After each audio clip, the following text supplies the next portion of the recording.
Gözlerimde küçük bir ışık sönmüştü. Yuxusuz gecelere sesim öyrəşmişdi. Her bir addımda sessizlik məni bürüyərdi. Boşluq içində qalmış ürəyim titrəyərdi. Doldur ürəyimi, mənə bir yol göstər. Qəlbimdə çiçəklər açsın yenidən. Doldur ürəyimi, bu səssizlik dağılsın. Gözlərimdə yeni bir gün parlasın. Gülüşlerin gecelere itmişti. Her seher başka bir bahane aktarırdım.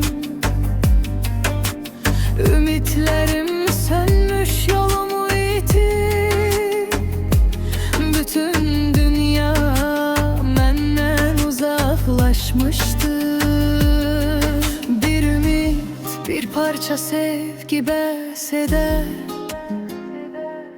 Yalnız seninle dolup taşar bu yürek. Sevgi olsun sonsuza kadar. Belki de gelecek o günler yeniden. Doldur yüreğimi, bana bir yol göster. Kalbimde çiçekler açsın yeniden. Doldur yüreğimi, bu sessizlik dağılsın. Gözlerimde yeni bir gün parlasın.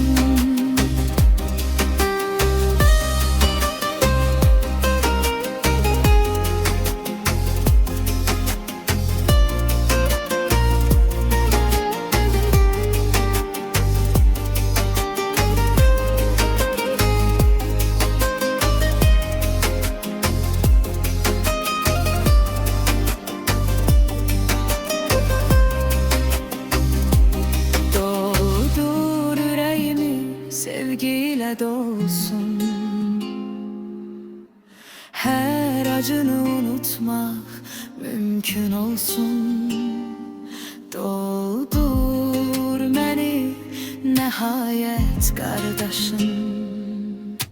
Hayallarımda özgürlüğü olsun.